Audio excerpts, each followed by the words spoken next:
Hi Angels and Free Spirit, welcome to Reading by Lloyd's Tarot. Ayan, so meron po tayo ngayon tatlong card o tatlong deck na nakikita nyo ngayon dito. So magkakaroon po tayo ngayon ng pick a card. Ayan, so meron tayong choices 1, choices 2, and choices 3. Ayan, para hindi kayo nagrireklamo kasi yung iba dyan nagrireklamo. Ayan, so yung reading po natin ngayon, ano yung dapat mong malaman regarding sa relationship ninyo? Okay, so ano ba yung katotohanan behind the scenes sa relationship ninyo? Ayan, so bago po lahat, bago tayo magdumako o bago tayong mag-reading, so gusto ko lang pong sabihin na dun po sa mga interesado magpa-personal reading, magpa-private reading, nasa description box po yung link kung saan nyo po ako pwedeng kontakin. So, reminder po, wala po tayong walk-in. Through online po tayo nagre-reading. So, wala naman pong kaso yun kung online tayo mag-reading, face-to-face, video call o video recording. So, wala pong problema yun. Okay? So, as long as meron tayong connection sa isa't isa, pwede ko kayong i-reading anytime at anywhere. Wala lang po tayong walk-in kasi lagi po akong wala sa bahay. Okay? Wala po ako sa bahay lagi. Dahil lagi po akong merong gawa. Yung gawa na sinasabi ko is meron po akong ritual na ginagawa. So, hindi niyo po ako makikita sa bahay kasi lagi po akong nasa field. Okay? So, pinapauna ko na po na wala po tayong walk-in. So, online po tayo magkakausap, online po tayo magre-reading. So, lahat po na kailangan ninyo o detalye na pwede nyo malaman through online lang po. Okay?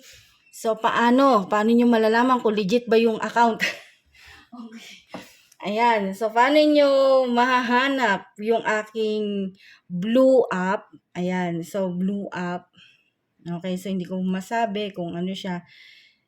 Eto, paano nyo malalaman kung ako ba yun o hindi? O yung ba yung totoong account ko o hindi? Okay, kasi may nagsasabi na ano daw, na may nanggagaya daw ng account ko, ganun. So, eto po yung ano, yung account ko na legit.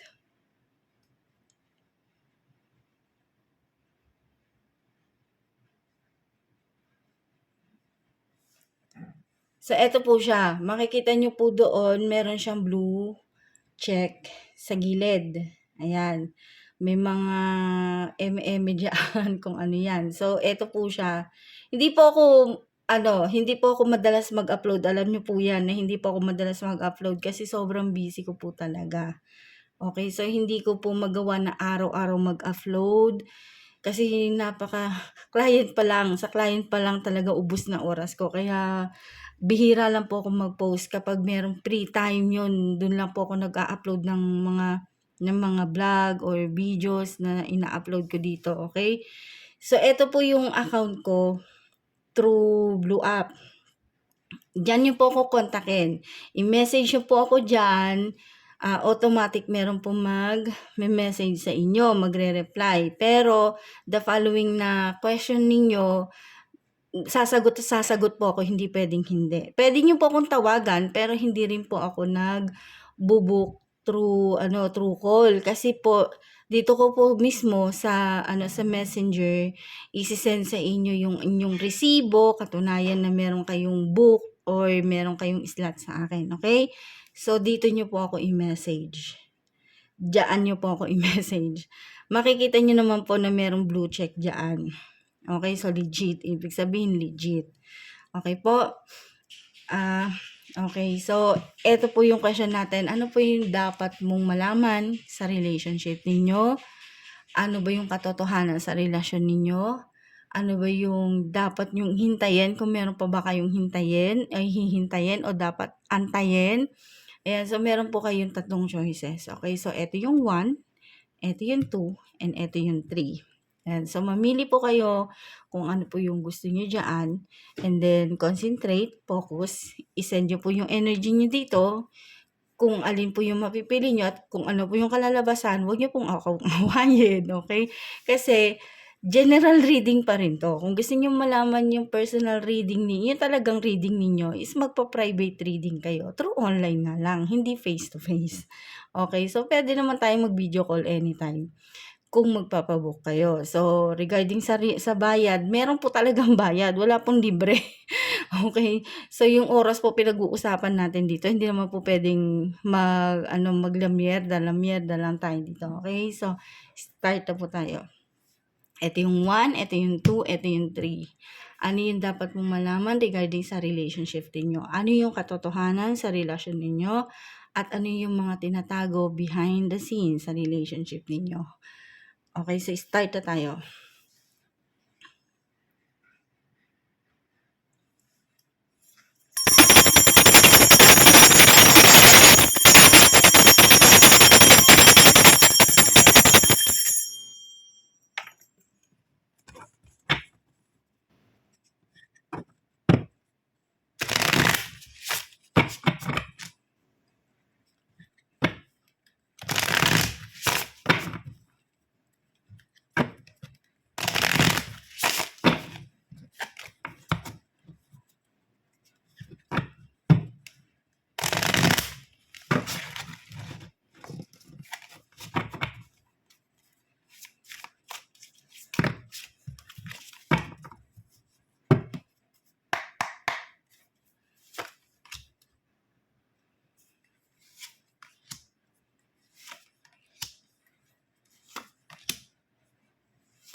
Okay, so yung namili ng number 1, deck 1, or group 1, so ito po yung nasa ibaba.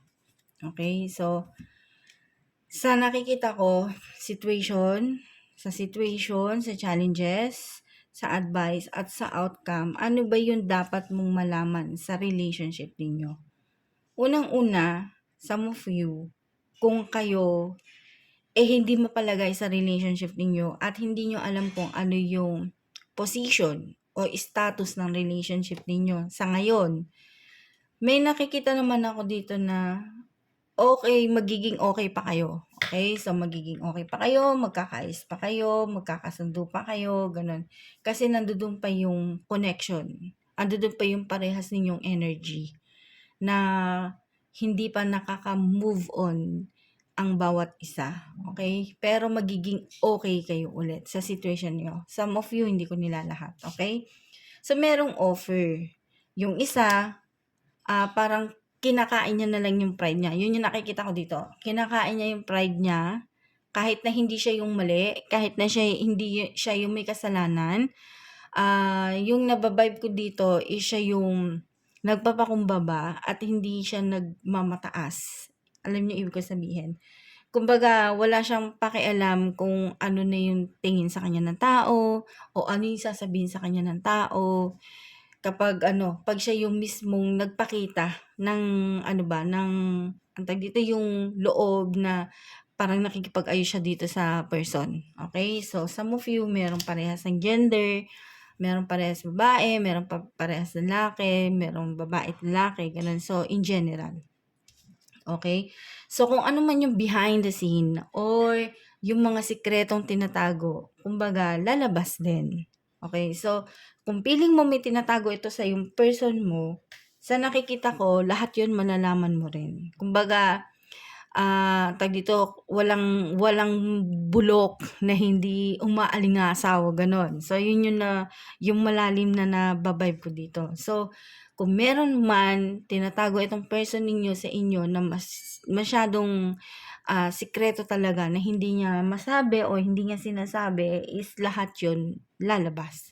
Okay, so sa challenges, yung person ninyo kasi para siyang nakakulong. Feeling niya kasi, some of you, may nababibe ako dito na parang masyado ka ng mahigpit sa kanya or nagiging mahigpit ka na sa kanya. Ganun. Kumbaga, feeling niya, sinasakal mo siya. Some of you naman, feeling niya, hindi siya makawala sa'yo, gano'n. So, feeling niya trap siya sa'yo, gano'n. Yun yung nababibe ko sa kanya. Yun yung feeling niya. Feeling niya lang yun. Okay, feeling niya lang yun. Pero kung tutuusin, nagagawa niya naman yung ano, nagagawa niya naman lahat ng gusto niya. Nakukuha niya naman lahat ng gusto niya. So, wala akong nakikita dito na na pang-aabuso, gano'n. Kundi ano niya lang, tawag dito, mindset niya lang, gano'n. Kumbaga, imagination niya lang 'yon kasi 'yun yung pakiramdam niya. Pero wala akong nakikitang gano'n na inaabuso mo siya o inaabuso ka niya, gano'n. Basta feeling niya lang 'yon, gano'n. Kumbaga, kung itrato mo siya parang sakal na sakal siya sa'yo, 'yun yung pakiramdam niya. Feeling niya lang 'yon, okay? Pero deep inside, yung totoo, hindi naman. Okay? Kaya siya nawawala yung love niya sa'yo kasi masyado lang siyang, ang tawag dito, masyado siyang defensive sa sarili niya na parang aping-api, gano'n. Yun yung nababibe ko dito. Pero kung tutuusin, hindi naman siya gano'n talaga na ano, hindi ka gano'n ano sa kanya. Okay? Kasi feeling niya lang naman yun. Ang advice, ayan. So, some of you, may nababibe ako dito na ang advice sa inyo, maging matured ang bawat isa. Okay? So, meron kasi ako nababibe dito na parang hindi niya nakikita yung blessing or liwanag sa relationship nila. Okay? Parang feeling niya masyado na mabigat kahit hindi naman. Okay? So, feeling ko, yung nababibe ko kasi dito, siya, etong, kasi ang tawag dito, yung nagfi-feeling-feelingan, yung nagfi-feeling-feelingan, victim and nagfi-feeling-feelingan na ina-under siya or sinasakal siya or masyado kang mahigpit sa kanya, behind the scene nun, ang totoo nun, siya talaga yung hayahay sa buhay. Ganun yung nakikita ko sa kanya. Kumbaga, hindi niya lang sinasabi sa'yo. Pero ang totoo nun, ano, hayahay siya sa buhay niya, sa relationship ninyo, hayahay siya kung tutuusin. Ikaw na, ang tawag dito, ikaw naman na yung na binibigay mo sa kanya lahat, okay? Ikaw na tao na nagpapakumbaba sa kanya na hindi naman ikaw yung totally na may kasalanan or hindi naman ikaw yung dapat talagang sisihin, is ikaw yung napapagod sa situation ninyo, sa relationship ninyo. Ikaw yung nauubos, ikaw yung nauupos. Ikaw yung masyadong napapagod sa relationship ninyo kasi ikaw nga yung bigay ng bigay. Okay? So, yung outcome na nakikita ko dito, yung relationship ninyo na maganda, so may possible na masira. Okay? Bakit? Kasi meron akong nababibe dito na merong ibang tao na gustong sirain yung relationship ninyo. Dahil meron silang intention sa bawat isa. Okay? Kung merong tao na nagte-take advantage sa'yo, na sirain yung relationship ninyo or sinasabihan ka na wag siya kasi ganito, ganyan. Kasi meron siyang personal na intention sa'yo. At kung doon sa person mo naman, ganun din ang ginagawa sa kanya dahil yun sa meron din silang personal na intention sa kanya, doon sa person mo. Kaya ang nakikita ko dito, possible na maghiwalay. Okay?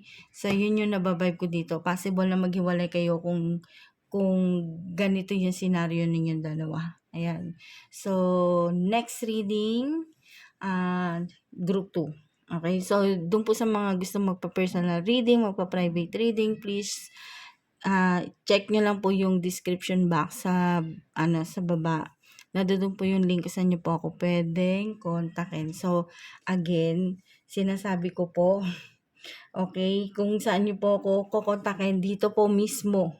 Okay, dito nyo po ako i-chat, i-message kasi sasagot po ako dito. Okay, so nandito po lahat yung sagot sa katanungan ninyo. Okay, dito nyo po ako i-message. Ayan, so group 2 na po tayo.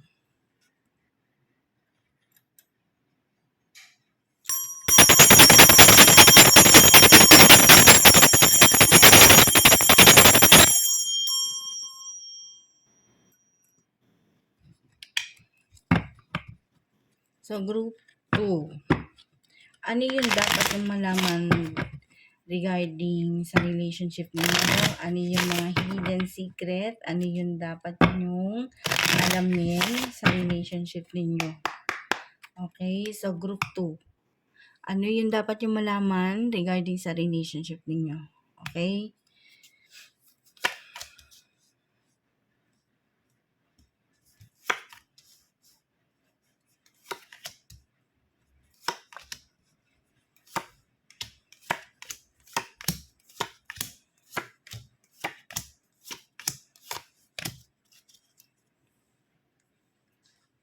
Okay, so sa group 2, meron ako nakikita dito na kailangan ninyong magtiis. Kasi choice nyo yan. Ayan. Kailangan nyo magtiis kasi yan yung pinili nyo, yan yung ginusto nyo, kaya magtiis kayo. Ayan. So, situation, challenge, advice, and outcome. Okay? So, sa situation, strong person ka. Yun yung gusto mong ipakita sa kanila. Very strong person. Kaso, sa totoo lang weak ang nakikita ko sa'yo. Okay? So, pinapakita mo sa mga tao na strong ka. Pananalita mo, masyadong, masyadong masculine ang dating. Kumbaga may pagkasiga-siga, gano'n na lahat ng pananalita mo, kumbaga very defensive ka sa sarili mo. So, yun yung nakikita ko dito sa situation mo. Pero, yung person mo na iniisip mo ngayon is etong person na to, iniisip ka rin naman niya. Kaso nga lang, mas importante sa kanya yung trabaho niya. Mas importante sa kanya ngayon yung kung ano yung career niya. Kasi yun yung hinaharap niya ngayon. So, ibig sabihin, yung person mo, masyado materialistic ngayon. Kumbaga, focus siya sa pagkakaperahan, hindi sa love life. Okay? So, sa challenges na nakikita ko dito, ikaw, alam kong takot ka. Okay? Takot ka na mawala siya, takot ka na hindi kayo mag-usap, takot ka na iwanan ka niya, takot ka na paglaruan ka. So, nandoon na lahat yung takot mo. Kaso, nangyayari sa'yo ngayon is confused. Nako-confuse ka sa relationship niyo. So, maraming negative. Ayan. So, maraming negative ako nakikita dito na iniisip mo. At yung person mo, nagiging na rin siya. Kumbaga, nagiging praning na rin sa mga negative na iniisip mo sa kanya. Okay? So, yun yung nababibe ko dito. Pero, totoo naman na etong person mo, wala naman siyang ginagawa. Kumbaga, inosente siya sa mga bintang mo, kung ano yung mga binibintang mo sa kanya, inosente siya. Okay? So, kung meron man dapat magpasensya o humingi ng pasensya, is ikaw yon, hindi yung person mo. Kasi yung person mo, lang siya, kumbaga, focus lang siya sa trabaho. So, walang third party, okay? At hindi ka rin niya pinaglalaruan. Okay? So, mas importante lang talaga sa kanya o mas lamang lang talaga sa kanya ngayon yung pagkakaperahan niya kasi kailangan niya yun. Okay? So, sa buhay niya ngayon is yun yung kailangan niya. Yun yung unang-unang kailangan niya.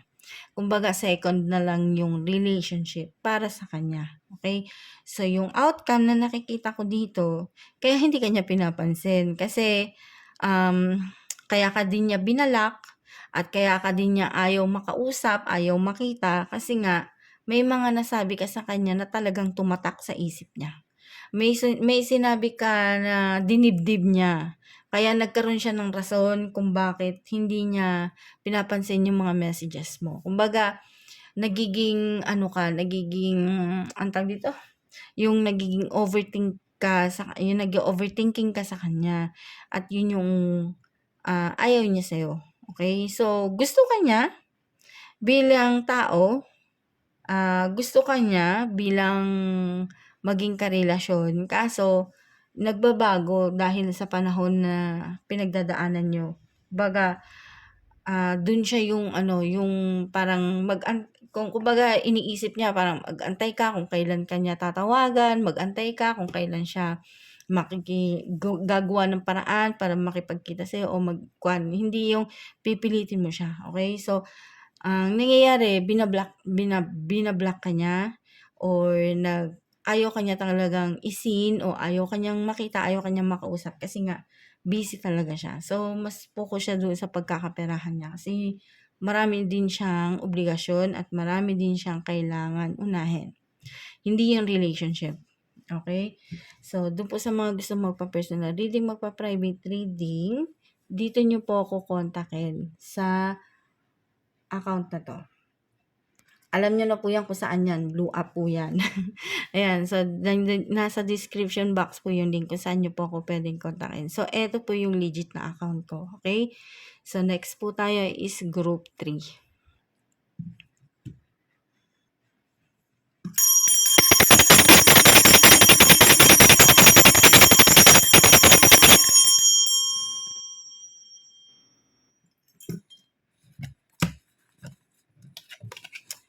Ano yung dapat mong malaman sa relationship ninyo? Ano yung behind the scene o ano yung mga sikreto regarding sa relationship ninyo ng person mo? Ano yung totoo? Okay, so ano ba yung katotohanan? Kung gusto mong malaman yung personal reading mo, yung totoong reading para sa'yo, magpa-personal reading ka kasi pwedeng hindi sa'yo to, okay? Kasi in general pa rin to, general energy. So, nagpipick a card lang tayo, hindi porket pinili mo siya is assuming ka na sa'yo siya, okay? So, kung gusto mong malaman yung totoong kwento mo, pumunta ka sa description box, nandun yung link, dun mo i-click yung link kung saan mo ko pwedeng kontakin at magpa-personal reading ka nang alam mo yung sariling reading mo. So, eto yun. Okay, so eto yung legit na account ko kung saan nyo ako pwedeng i-message. Okay, so dito po yun. Ayan. So, question, ano yung katotohanan sa relationship niyo? Ano yung dapat mong malaman?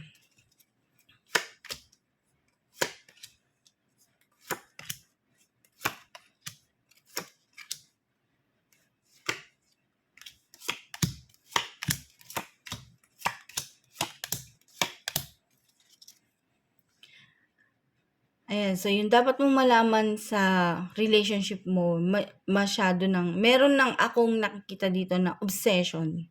Okay, so obsession sa lahat. Obsession sa material na bagay, obsession sa relationship, obsession sa lahat. Okay, so lahat. May nakikita ko dito na masyado kang nagiging obsessed.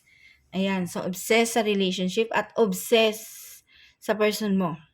Okay, so handa kang gawin lahat para lang dito sa person mo. Okay, mapa-feminine, mapa-masculine, mapa-LGBTQ, ano, basta yun, basta yung third gender, kako na lang. So, antag dito, hindi naman masama na siya yung hangarin mo. Okay? Hindi naman masama na siya yung hangarin mong makasama buong buhay mo. Meron lang akong nakikita dito na masyadong nagiging obsessed. Okay? So, hindi, kumbaga, unhealthy na yung love na yon, unhealthy. Bakit? Kasi may sinisira ka ng pamilya. So, yung person na gustong-gusto mo at yung person na talagang hinahangad mo, na akala mo siya na yun talagang lalaki na gusto mong makasama, is kasal po siya. Okay? So, meron siyang legit na asawa at some of you is meron tong fiancé. So, meaning, may pag-aari na. Okay? So, wait lang Some of you kasi, may nababibe ako dito na sinasabi nila na single sila. Okay? So, aminado na tayo dun. Kasi, yun yung lumalabas dito. Na merong nagsasabi na single sila. Okay? Kaso, hindi naman talaga single kasi hindi sila kasal. Okay? Single talaga na hindi naman sila kasal. Pero behind the scene, may kanya-kanya silang partner. Okay? So, meron ako nababay dito na 2 yung partner, 3 yung partner, 4 yung partner. So, ang dami. Okay, so yun yung naba-vibe ko dito. Masyado siyang masyado siyang maganda, okay, kasi ang dami niyang nabibingwit, ang dami niyang nakukuha, ang dami niyang nakukuhang kakagusto sa kanya. Okay. So, LDR yung relationship nila, kaya nagagawa nila yung gusto nila kasi magkalayo sila. Okay? So, yun yung naba-vibe ko dito. Ngayon, ah, bagamat, masyadong malalim na Tagalog. Bagamat meron man third party, pero iisa pa rin yung uuwian o iisa pa rin, kumbaga yun nangunguna o nag-iisa pa rin yung babaeng minamahal niya. Kahit na ilan pa kayo dyan na sabay-sabay, na pagsabay-sabayin niya, iisa pa rin yung pinipili niya. At yun ang hindi natin alam kung sino sa inyo, kayo si Aida o si Lorna o si Faye, mga something ganon. Ganon yung eksena na nakikita ko dito. Okay, so meron siyang option. Kumbaga, isa ka lang sa option pero meron na talagang nakasuot ng corona. Gets yung ibig sabihin? Ganon. So meaning, etong person mo, kahit 3 pa kayo sa buhay niya, meron nag-iisa na hindi nyo alam. Ibig sabihin, yun talagang, yun yung asawa niya or yun yung fiancé niya na talagang gusto niya makasama forever. At some of you, may nababibe ako dito na kaya kahit na sabay-sabay pa kayo is meron sila, hindi niya maiwanan yun, yung una dahil nga sa meron silang anak na pinanghahawakan. Ganun. Kumbaga, yun yung pinanghahawakan nila kasi may child na involved. Dahil bata pa, parang ayaw nilang iwanan yung ano nila, yung partner nila, kahit na hindi na maganda yung relationship nila, kahit na hindi sila magkasama, kasi ang iniisip lang nila, kumbaga, yung, ang tawag dito, yung kapakanan nung bata ang iniisip nila. Kaya hindi ka niya mapaglaban. Kumbaga, nasa relationship ka na forbidden. Bawal. Yan. Kumbaga, yung relasyon ninyong dalawa is bawal. Kasi nga, merong involved na marriage, merong involved na engagement, ganyan. Tapos bigla kang pumasok sa buhay niya, ganon. Hindi mo naman kasalanan nung una, okay? Hindi mo kasalanan nung una kasi nga dahil nga itong person mo separate doon sa kanyang tunay na partner, dahil nga LDR sila, ayan. So kung ano man aspeto ng sitwasyon nila, ayun. So ganun pa rin 'yon. Kumbaga, bawal pa rin yung relasyon ninyong dalawa, okay? So lalo lang naging bawal kasi may nakikita na ako na nagiging gusto mong paghiwalayin yung mag-asawa para lang sa'yo. Gets mo ibig sabihin? Kumbaga, gusto mo siya mapunta sa'yo. Kaya lahat gagawin mo. Kumbaga, wala kang pakialam kung meron kang masagasaan, may maapakan ka, o may masira kang pamilya, masunod lang yung gusto mo. So, yun yung nababibe ko, some of you. Okay? So, some of you, yun yung nababibe ko dito. Ayan, kasi masyadong mabait itong lalaki. Mabait naman kung sa mabait. Mapagmahal, friendly, may pagka-flirt. Ayan. Matured. Matured mag-isip. Pero sometimes meron din siya may pag immature. Ganon. Sweet. Masikaso. Kumbaga yung tipo ng lalaki na hinahanap mo is nasa kanya. Matipuno. Yan. Hindi siya sobrang gwapo, pero pasado siya sa taste mo. Gets mo ibig ko sabihin? Yun yung nababibe ko dito. Hindi siya sobrang gwapo, pero pasado siya sa taste mo. Ngayon,